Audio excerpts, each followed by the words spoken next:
আসসালামু আলাইকুম রহমতুল্লাহ। আমরা গত ক্লাসটিতে ফ্রেজ সম্পর্কে জেনেছিলাম। আজকে আমরা নাউন ফ্রেজ ডিটেলস জেনে নেব ইনশাআল্লাহ। খুবই গুরুত্বপূর্ণ একটি পার্ট নাউন ফ্রেজ।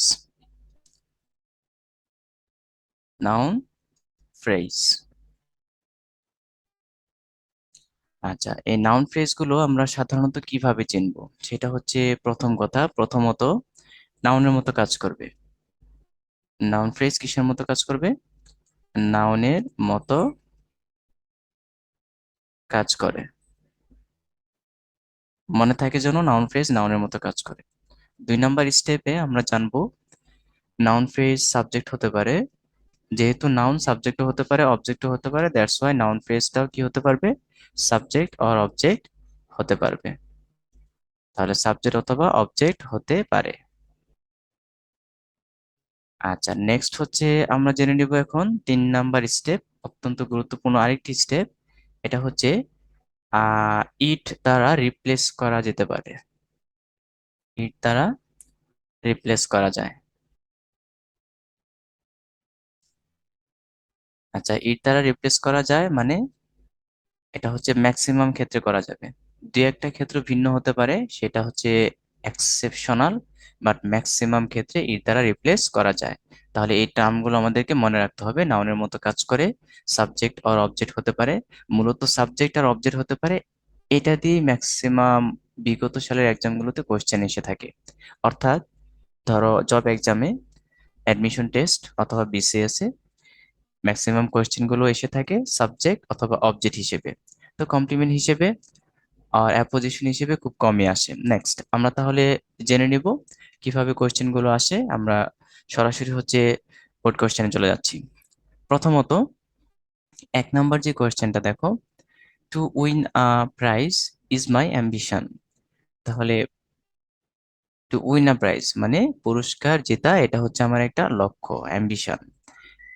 ঘটনা হচ্ছে এই কোশ্চেনটা তো রাজশাহী ইউনিভার্সিটি ভর্তি পরীক্ষা 10-এ আসলো, জগন্নাথ ইউনিভার্সিটিতে 12-তে আসলো, এবং ঝাঁকা নাকি না না, এটা হচ্ছে জাতীয় কবি কাজী নজরুল ইসলামিক ইউনিভার্সিটিতে 19 সালে আসছে।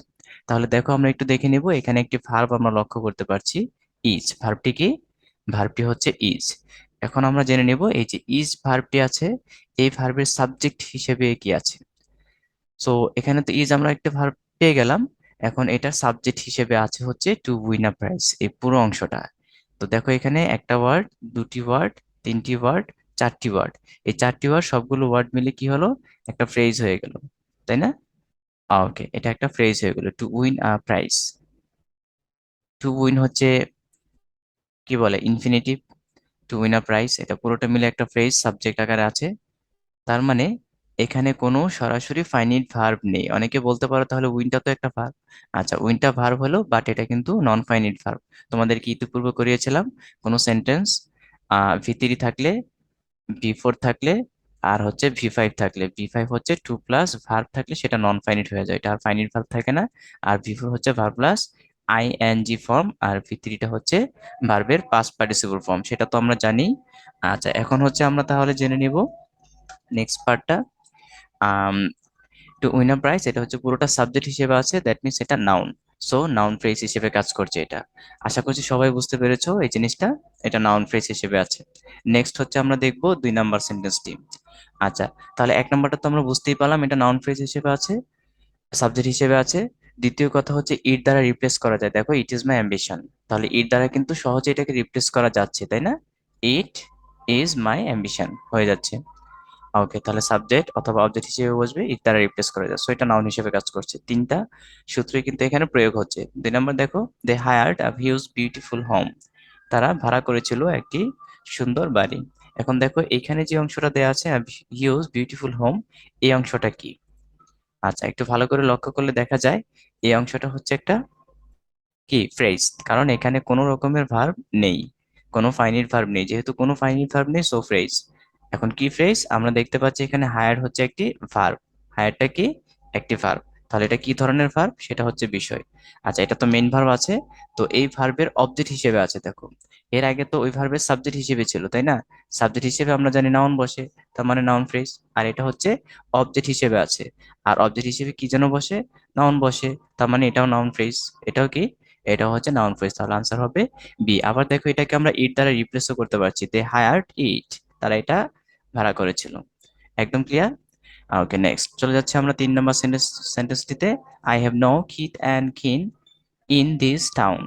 আচ্ছা, আমার কোনো আত্মীয় স্বজন নেই এই শহরে। তাহলে দেখো, এখানে নো একটি শব্দ আছে। আমরা সবাই জানি নো এর পর সাধারণত কি বসে? নাউন বসে। নো এর পর সাধারণত কি বসবে? নাউন বসবে। তাহলে no kith and kin, no থেকে শুরু করে আমরা প্রিপোজিশন পর্যন্ত দেখব। তাহলে এর মাঝখানে একটি ফ্রেজ আছে, এই ফ্রেজটা হচ্ছে নাউন ফ্রেজ, নাউনের কাজ করছে। একদম clear? I have no it, no এর পরে তো নাউন বসে সাধারণত। নো বুক, এখানে তুমি যে কোনো একটা নাউন দিয়ে রিপ্লেস করতে পারো এই অংশটাকে। তাহলে I have no book in this class, I have no pen, হ্যাঁ, ইন মাই ব্যাগ, এরকম হতে পারে। তার মানে এটা নাউন দ্বারা রিপ্লেস করা যাচ্ছে, সো নাউন ফ্রেজ। তাহলে আনসার হবে ডি নাম্বার, নাউন ফ্রেজ। ঠিক আছে? তাহলে আই হ্যাভ নো ইট, ইট মানে যে কোনো একটা প্রোনাউন বা নাউনকে বোঝাচ্ছে, সো আমরা এর দ্বারা রিপ্লেস করতে পারছি। আবার হচ্ছে কি, আই হ্যাভ নো, নো এর পরে সাধারণত নাউন বসে। আমরা ইতিপূর্বে করেছিলাম আর্টিকেলের পর নাউন বসে, আর্টিকেলের পর কি বসে? নাউন বসে। তারপর হচ্ছে প্রিপোজিশনের পর নাউন বসে। তারপর হচ্ছে অ্যাজেটিভের পর নাউন বসে। তারপর হচ্ছে পসেসিভের পর নাউন বসে, মাই, হিজ, আর, ইওর, আওয়ার, দেয়ার, এগুলোর পর নাউন বসে। আর হচ্ছে নো এর পর নাউন বসে। তাহলে এখানে নো এর পরে আছে, তাহলে এটা নাউন। আর ইন পর্যন্ত। ওকে, আশা করি বিষয়টি ক্লিয়ার। এটা হচ্ছে আমাদের প্রথম পার্ট। সেকেন্ড পার্ট নিয়ে খুব দ্রুত ভিডিও দিব ইনশাল্লাহ, নাউন ফ্রেজের উপর। দেন আমরা স্টেপ বাই স্টেপ আগাবো ইনশাল্লাহ। ঠিক আছে, আজকে এই পর্যন্ত। আল্লাহ হাফেজ, আসসালামু আলাইকুম রহমতুল্লাহ।